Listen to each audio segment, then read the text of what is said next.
With this guitar soloing lesson, we're going to show how to solo with the major scale, along with box pattern diagrams, major scale riffs, and practice jam-along tracks.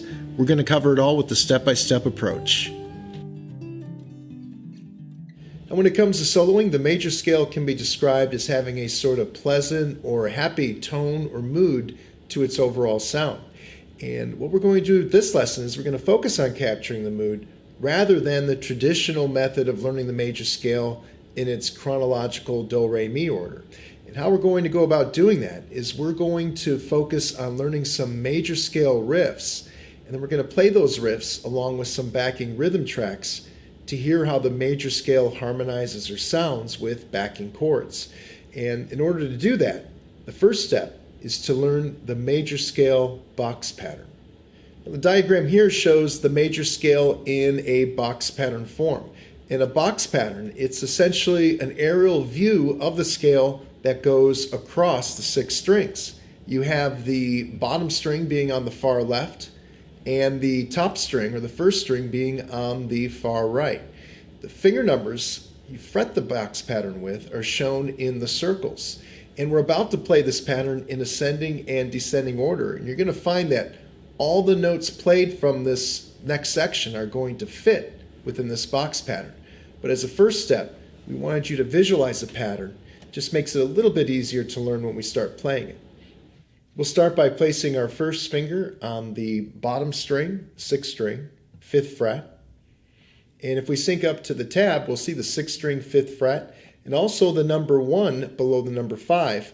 The numbers below the tab indicate what fingers to fret with.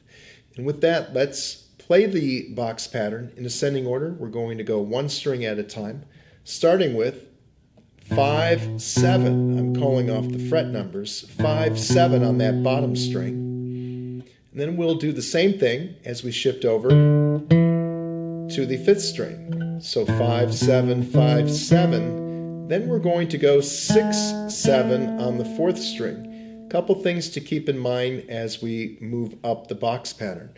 You want to keep your hand steady and in position. In other words, a lot of beginners tend to lift their fingers off the notes too much, and you can imagine, to build up speed, if you're constantly lifting and then readjusting to find the notes, it's going to take longer to play the notes. Second, you want to keep the fingers aligned along the frets. So in this case, the first finger, don't move it too far off the 5th fret. Don't move it below or above. That way, when you play the pattern, it's almost like just hitting the keys on a keyboard or on a piano. If you play piano, it's just like tapping down to play the box pattern. We've got 5, 7, 5, 7, 6, 7. Then we move over another 6, 7. And as I mentioned, keeping that fretting hand steady in position, we go back to 5, 7, and then 5, 7, 5 to end the box pattern in ascending order. And I want to emphasize this ending. Dun, dun, dun.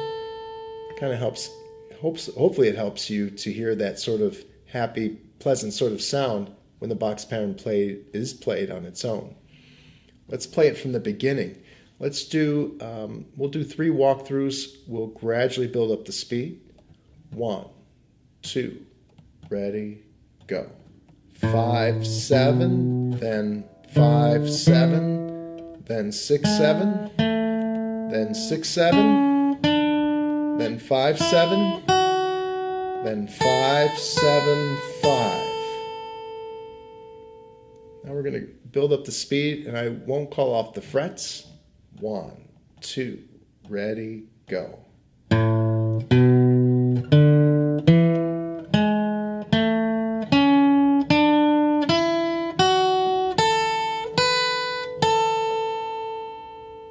And one more, a little faster.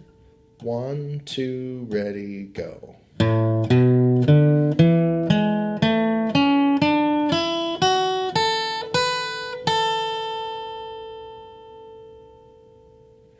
Next, we're going to play the pattern in descending order. And one thing, when a lot of people learn box patterns, a lot of times they just play a pattern without focusing on landing on a certain note. You may have noticed We didn't stop there. We went back down to this note. We're going to get into this a little bit later. It's the root note. And the root note helps to capture the intended mood of the scale. So we stopped on this note. When we play this box pattern now in descending order, we're going to start with that same note again, that top string 5th fret. And then it's a descending riff, so we're going to immediately go down to the 2nd string. Keep in mind, we're still within the same box pattern, so we're going to play the same notes. In fact, let me go back to the beginning. We'll start with that 5 on the top string, then we go down to 7-5 on the 2nd string, going down to 7-6 now, then next string 7-6, then 7-5, and then 7-5. Same deal with this bottom string as with the top string. If we end on that, you get that rough idea of the intended happy or pleasant mood with the major scale. Let's do the descending order now. We'll do it 3 times, gradually building up the speed. 1, 2, ready, go.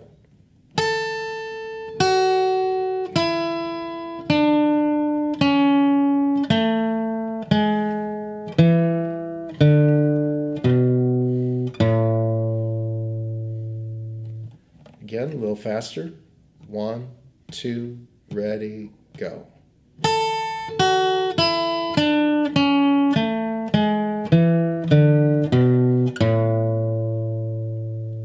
And one more. 1, 2, ready, go.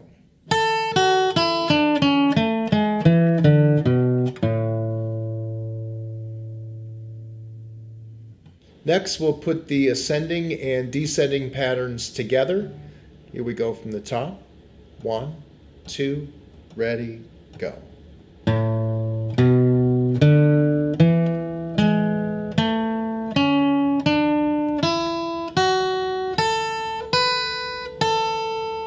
Then same note again.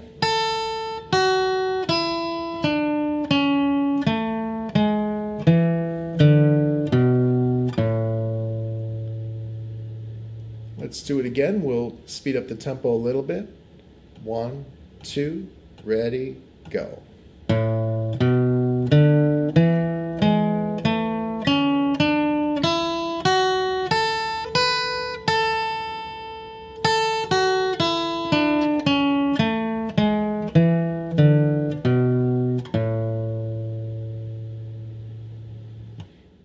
And one of the advantages of learning the major scale in this box pattern form is that if you play the notes correct and with clarity, then you can clearly hear how the intended happy mood of the scale should sound. Also, the pattern tends to fit the hand more like a glove. Since this is an introduction to the major scale, there are more traditional exercises like the do-re-mi approach where you're going to have to extend with your pinky finger. We don't want to do that yet. We want to give you an easy-to-play box pattern that still captures the mood of the scale. Because that's the whole point, is to be creative with improvisation, thinking in terms of moods. Because if you could associate a mood with a scale, that's going to develop the ability later on to learn songs and melodies by ear. And in time, if you simply recognize the mood of a guitar solo as being either happy or pleasant, then you can associate that mood with the major scale. And you can immediately begin to jam along or improvise with the track without having to rely on any sort of written notation. This major scale box pattern is movable, meaning the same pattern can be played along any fret position or key on guitar. And all you need to know is the letter name of the bottom 6th string that begins the box pattern to determine the key. So in our previous clip, we played the major scale along the 5th fret. That bottom string 5th fret is an A note. So we're playing actually the A major scale, or the major scale in the key of A. Now, if you don't know your chromatic scale, we will sync this up for you, give you a quick run through of that. The bottom string is E, then F, F sharp, G, G sharp, A.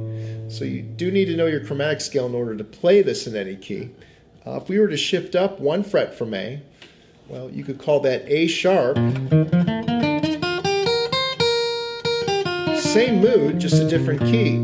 Could also refer to this key as B flat. Remember, A sharp and B flat are enharmonic notes. Two names are synonyms for the same note. It's important to know that because whether right or wrong, different musicians communicate in different ways. One musician may say, hey, play something in A sharp major. Another one may say B flat major. And from B flat or A sharp, we go up another fret. This would be the major scale in B. So a good idea before we get in the riffs to get acclimated with this box pattern. Break out of the rut of always playing at A, shift around to different fret positions. If you happen to play lower on the fretboard, say an F, you're giving your fingers a little bit more of a stretch, a little bit more of a workout. Playing higher up the fretboard, the frets get closer together, but that's also good because you need to be more focused to get better tone when you play higher up the fretboard. So good idea is not only to just know how to play in any key, but also as just a basic exercise to warm up for the upcoming riffs. A riff can be described as a sort of musical sentence, and if you eventually want to improvise with the major scale, you need a musical vocabulary, and that needs to be developed by copying and memorizing a collection of standard riffs. And there are all sorts of standard riffs that have been passed on from generation to generation of guitarists. And we're going to cover a couple of riffs with this lesson, a couple of standard major scale riffs. And our first one I'm going to refer to as the major scale riff because you'll hear variations of this riff in a lot of popular songs. And we're going to do this example here in the key of A major. So we're going to be along that 5th fret, how we initially learned it. And we're going to apply some new techniques here, including a hammer and pulling off combination as well as some vibrato. So starting off with A major, again, we're along that 5th fret. We're going to go to the top string. And if you recall, 5-7-5 was how we ended it. Well, we're going to start this riff on the 7th fret with our 3rd finger. And let me give you a little preview of how the riff's going to sound.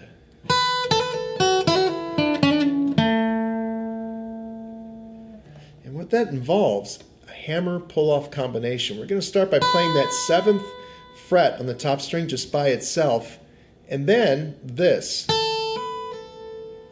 We're going to go down to the 5th fret. We're going to pluck that note, and while that note is ringing or sustaining, we're going to sound 2 additional notes. We're going to hammer to the 7th fret, and the hammer technique, if you haven't done that, it's literally tapping that 3rd finger down to sound an additional note without plucking the string.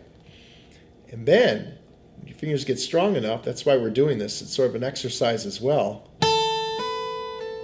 you're going to release that bend. So we're actually sounding 3 total notes, but only plucking the string once. And that's what the curve above the 5-7-5 indicates. So if we put it together from the beginning,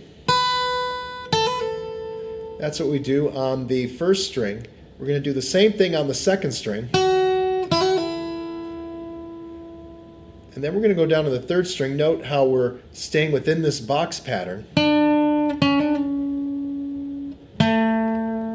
Now there's a squiggly line there. We really want to sustain this note, but you could add something else called vibrato. With vibrato, you're sort of shaking the string just slightly. You don't want to do too much vibrato. You don't want to do that. The main thing is to sustain the note, but you can add a little bit of a shaking of the string, and that's the vibrato technique or effect. Let's play it from the beginning here.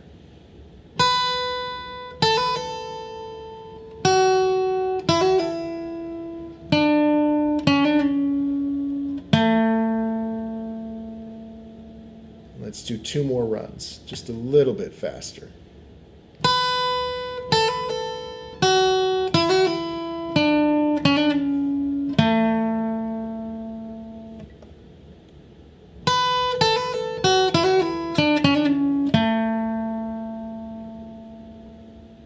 Now, one note on this, you also, to get better tone, because number one, you want to focus on playing the riff correct, but also you want to focus on clarity. And to get better clarity, keep those fingers arched and as close to the frets as possible, and you'll get that better tone and clarity, keeping the fingers arched.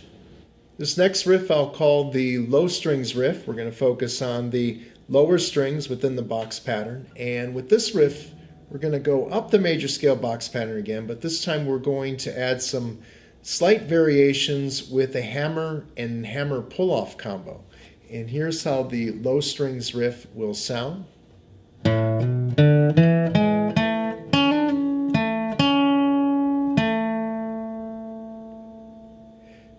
The riff starts off with a hammer this time between the 5th and the 7th fret on the bottom string. Then we walk up that box pattern.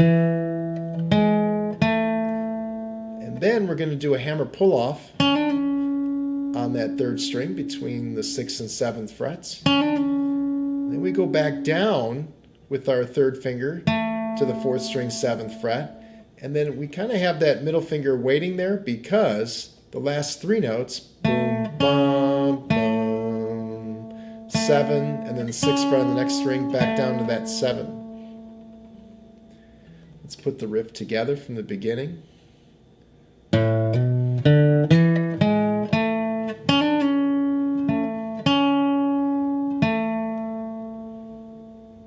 A couple more.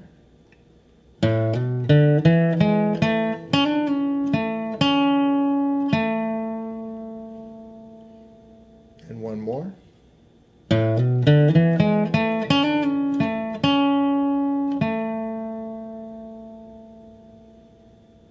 Now coming up, we're going to take all the riffs we've learned so far and play them along with a backing rhythm track.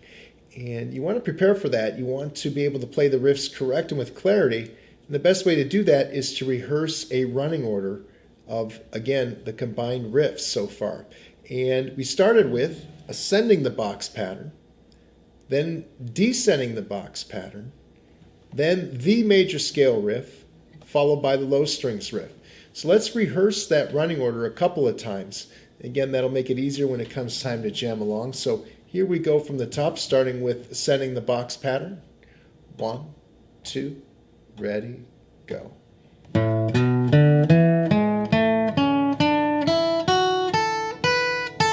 Then descending, starting with the same note.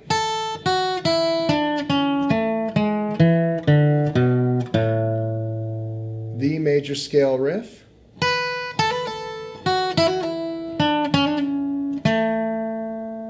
And then the low strings riff.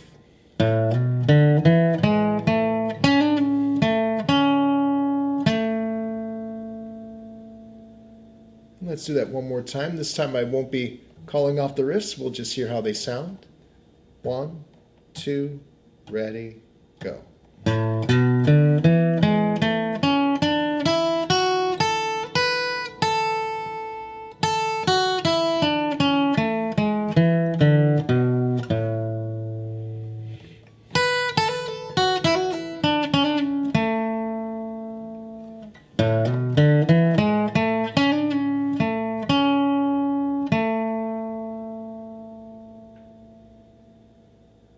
In the next 2 clips, we'll take the riffs we just rehearsed and play them along with some backing tracks so you can hear how these major scale riffs sound or harmonize with some backing chords.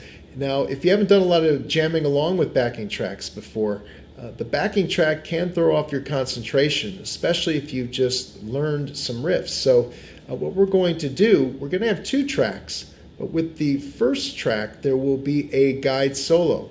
So you don't have to worry about timing or anything. What I mean by a guide solo, there'll be a second video of myself playing the running order of riffs we rehearsed, and your objective with the first clip is to simply see if you can keep up with the guide solo. Again, the objective here isn't to be creative yet with riffs, it's just to play the riffs correct and with clarity, and then hear how they sound with some backing rhythm chords.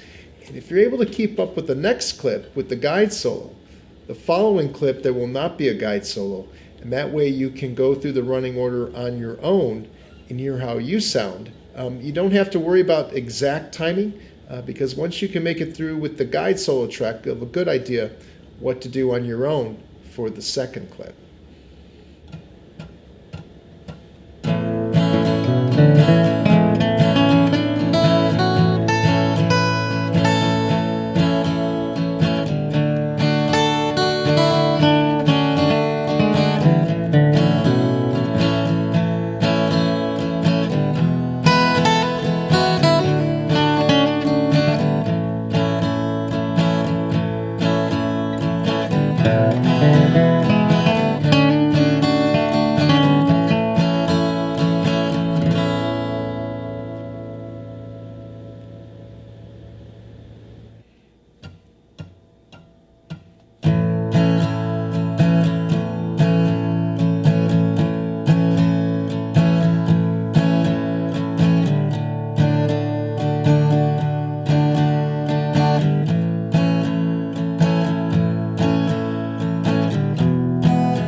And once you can hear how these riffs sound or harmonize with backing rhythm tracks, the next step is to start to be a little bit more creative with playing these riffs by throwing in some variations.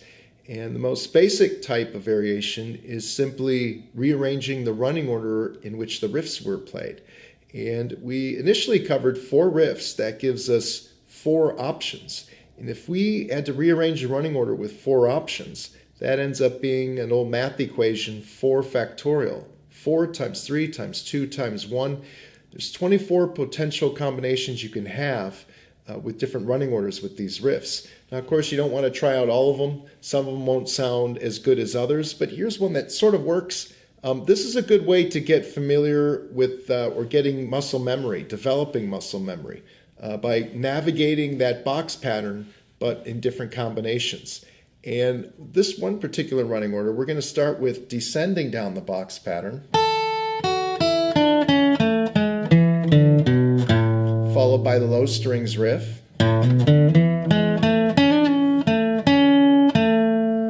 the major scale riff, and then ascending the box pattern.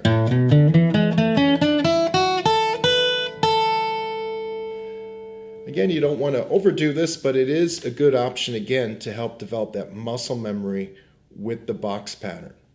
Now, when it comes to applying variations to actual riffs, you want to start off slowly. You just want to try maybe a few notes to start, even a one-note variation. But let's show you an example with the major scale riff. Well, a variation of that would be, what if we started with the second string, just with the hammer pull-off? Descending down the box pattern,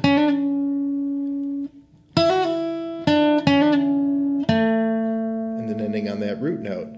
Let's do that one more time. And then if you're looking at the tab, you will see an additional note. So we're kind of doing a little octave leap here, root note to root note. And that would be a variation of the major scale riff. And let's do that a couple of times here.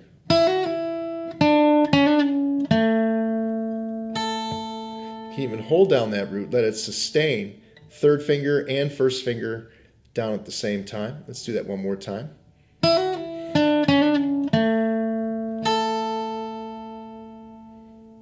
Here's another variation that combines single notes with chord forms.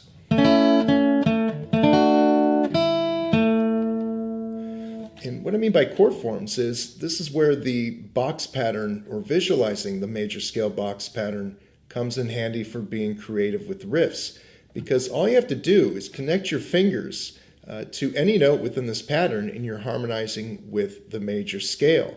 Not only any single note, but a combination of notes. If you look at the box pattern, you can actually connect these 3 strings or notes together at the same time. And that is literally a chord. It's a triad, an A major triad. And then you can pluck that 6th fret on its own and the root. So kind of maybe group that together with a 3 count. 1, 2, 3. And then you can flatten the 3rd finger, another triad there along the 7th fret, 5th fret, root note.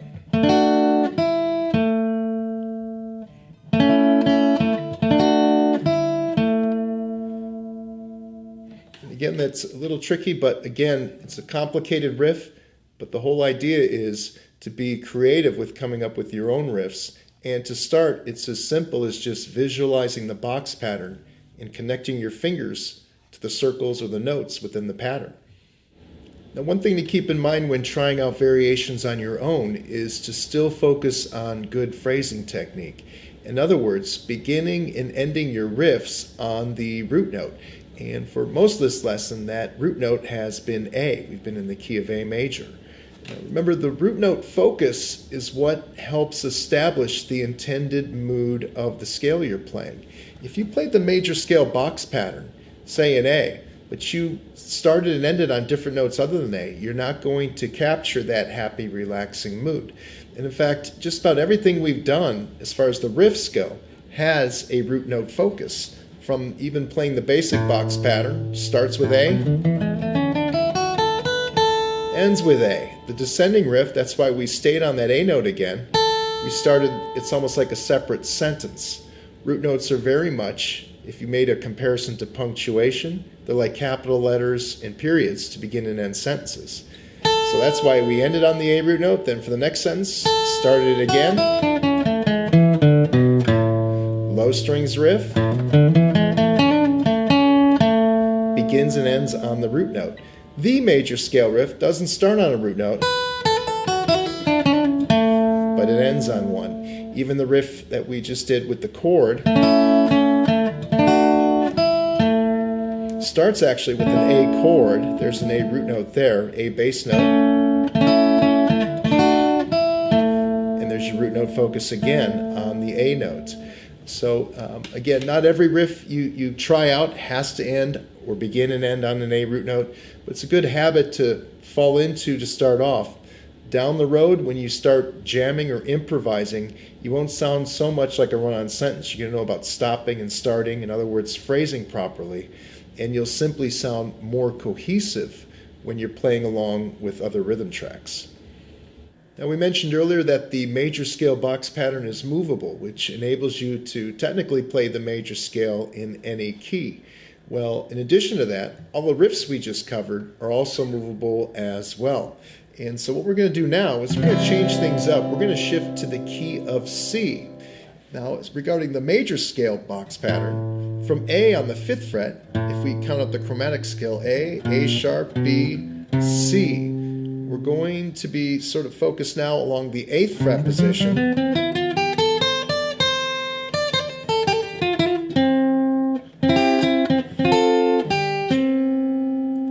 And so with the next clip, we're going to have a few new challenges. Number one, the next clip will be a backing rhythm in the key of C. So we're going to get you playing in a different key.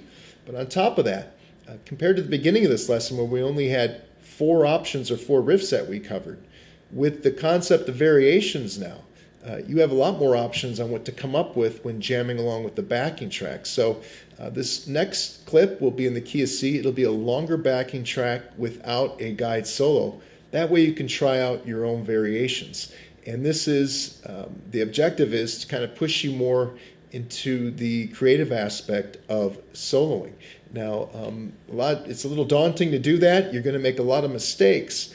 But what will happen if you just kind of go for it and try it out is if you just continue to play, eventually, by accident, you'll play a riff at a certain point in the progression and it's just going to sound great to you. That's called the happy accident, and that's the whole point of improvisation, playing in the moment to discover something.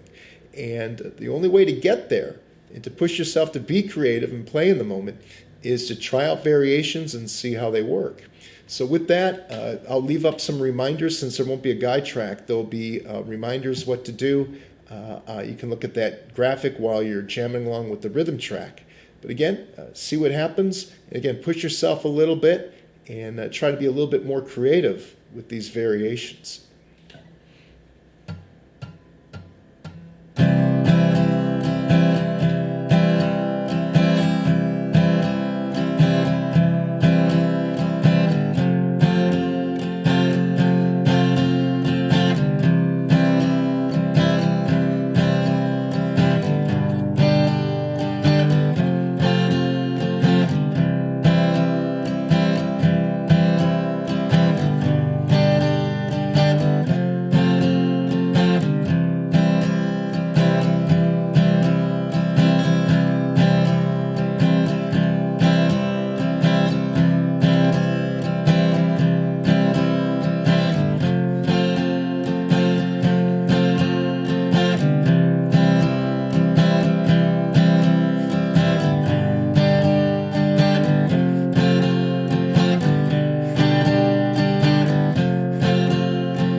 Once you have this lesson down, the next step is add to your riff vocabulary by learning more major scale riffs. And in addition, learning how to harmonize a major scale with other scales. And you can review my guitar soloing playlist for additional soloing lessons, as well as subscribing to Paluzzi Guitar for new video releases.